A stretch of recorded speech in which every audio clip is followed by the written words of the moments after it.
What's the scariest thing that happened to you when in someone else's house? I once spent the night at a friend's house. His drunken uncle shook me awake, and then my friend as well with all the noise he was making. I opened my eyes stolted to see a gun to my face and he demanding who the F I was. I was scared speechless and just looked at my friend hoping Hex chip in for me. He did. He said, "Uncle, that's my friend." Chill. "Uncle, that's my friend." His uncle then put it down and just walked away, as if nothing had happened. He was drunk. I was house sitting for an aunt of mine. While she was on holiday, she told me there was a leak in the lounge area, but it was fixed, so if there were any issues to let her know. A massive storm happened a couple nights in. I heard some trickling in the early hours, so I went to go check that there wasn't a leak. The entire wall was flooding with water, like an actual waterfall. Turns out the spouting was blocked, and the water was just forcing its way through the cracks in the wall. I knew it wasn't my fault, but it was so terrifying watching someone's house fall apart on your watch, just piling towels on the floor, and shifting furniture to keep everything dry. I was at this stranger's house to give him some money for accidentally hitting him on his bike. I was also on a bike, and the first thing I notice is that his house is really dark. Not in that his lights weren't on. His house didn't have lights at all. No ceiling lights or lamps or anything. Homeboy legit used a flashlight around his own house to get around and find things. Next thing I know, this guy who I've spoken maybe 100 words or less to is showing me a straight up two-handed sword and matching dagger that are both razor sharp. This is one of those people who have a harder time being quiet than thinking of things to say, and next thing you know I've been into every room in his place and met his pet parrot the size of a freaking eagle. The reason I was there in the first place was to replace a handmade Italian seat for his bike, and he ended up giving me a pair of $30 gloves. The old gloves that got a few scratches on them when I hit him. 5 to 10 high-end protein/power bars, and a glass of strawberry lemonade. Definitely a strange experience. I wasn't in the house, but just outside it. I went to visit my paternal grandmother at her house. She kept the door locked, so she had to come over to unlock it when I arrived.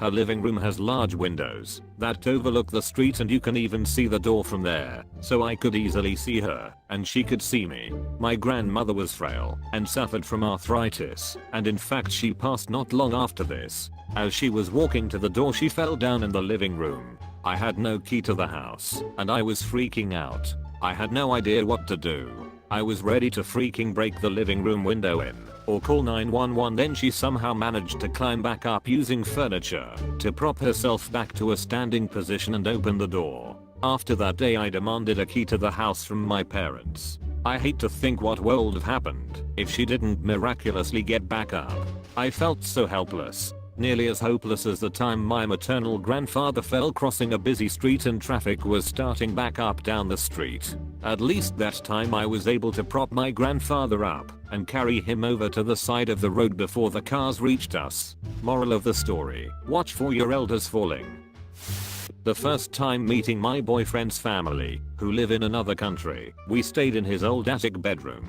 In the middle of the night, he reaches over and shakes me awake.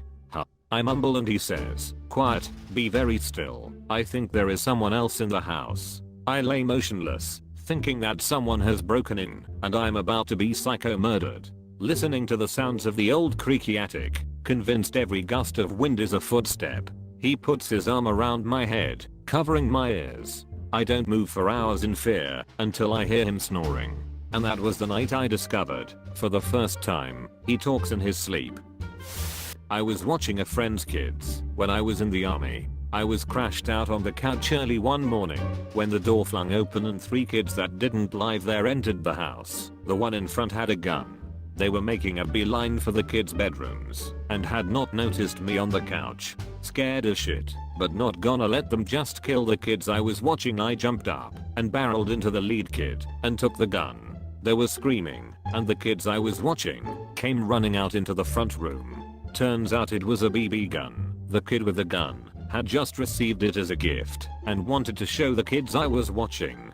The visiting kids had been told by the resident kids that their aunts were away for the weekend, so they just barged in. Of note, they were all like 13, so it wasn't exactly hard to take the BB gun. Still scared the shit out of me. I had hallucinations from a fever while staying over at a friend's and thought the dad was just downstairs screaming all night. It was like living through a horror movie. I still have nightmares about it almost 20 years later. The fever was so bad I had a seizure the next day. When I was around 11 years old, I got exploding diarrhea all over my best friend's bathroom. I got very close with her mom that night because I had no idea what to do, and she came and helped me clean it up. We grew apart after we graduated high school, but she still reminds me of it sometimes. Now it's funny, but it was traumatizing at the time. About 14 years old, sleeping over at my friend's house, and in the middle of the night we heard some rustling around in her enclosed patio, which was adjacent to the living room we were sleeping in. We shrugged it off because she had two very active outdoor cats who generally slept in the patio. When we woke up the next morning and went out there to eat breakfast, we saw the screen door had been slashed and several pieces of furniture, TV, etc. were gone. So the rustling we heard in the middle of the night were actually burglars. Not sure if they knew that several teenage girls were in the living room, but still freaks me out a bit when I think about it. I was 11 years old and at my friend's house. His parents and all of his siblings were home. Everyone but his dad was in the front room of the house. His dad was doing yard work in the backyard. I got up to go to the bathroom, and while passing the back door saw that my friend's dad was on a ladder with an electric tree trimmer. Before I looked away and continued on, his dad fell off the top rung of the ladder and crashed hard on the ground. The tree trimmer was still somehow on and landed next to his body. The trimmer was going full horror movie and slowly moving towards him, and he was not getting up. I'm the only one who saw this happen. So I yelled, friend's mom, your dad fell, come quick," and ran outside to pick the trimmer up and move it away. By the time I turned it off and started focusing on him, everyone else was outside. We helped him up. The mom took him to the hospital for back pain and a mild concussion. The older siblings watched us while they were gone, and everyone was very thankful I had to pee. Edit. It was scary to me because I did not know what to do and acted on adrenaline and instinct. The fall was also pretty intense looking. Stayed with my boyfriend and his parents for a few weeks. One night, they left me home alone for a few hours. I decided to take a bath. Ventilation fan is on full blast. Door is closed. Water is running, so I don't hear the beeping. When I turn the tap off, I hear alarms blaring and a robotic voice saying fire, fire, fire, and someone is banging on the front door. I run downstairs in a towel while calling up my boyfriend. Neighbor is at the door because he heard the alarm. He has no idea who I am. Alarm company couldn't get a hold of anyone, so they called the authorities. Cop cars, ambulance, and fire trucks show up. Neighbors all crowd on the lawn. I'm still in a freaking towel. Firefighters conclude the steam from the bath set off the alarm. Age 6, 8-ish. Slept over at a friend's house with my little brother. Her father woke us all up in the middle of the night, had us bundle up, and loaded us in the family minivan.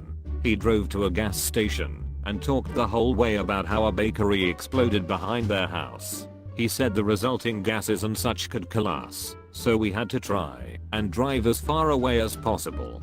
They were also our next door neighbors, so I was worried about our parents' safety. At the gas station, our friend's mom bought us snacks while he canvassed the area. I told her I didn't hear any explosion and asked about my parents. She must have called them from a payphone during the snack run because they pulled up a few minutes later to take us home. I was, of course, terrified to go home. Later, our parents sat us down to explain that our friend's father was sick with something called schizophrenia that makes him hallucinate. I was a freshman in college when I spent Christmas with my high school buddy who didn't go with his family out of town. I went to his kitchen to get a drink when I looked out his kitchen window and saw two figures jumping his fence. Luckily I saw them before turning on the light, so they didn't see me. I quietly told him to get ready to call the cops when I saw them making their way to his door. Without thinking I ran to the door and opened it and yelled, "LAPD, freeze." And luckily the two figures got scared and ran away. Thinking back on it, they sounded really young and they were probably just gonna ding dong ditch the place or something. But to be safe I stayed with him until his family came home. Like the video and subscribe right now, and baby Joda will protect your room tonight.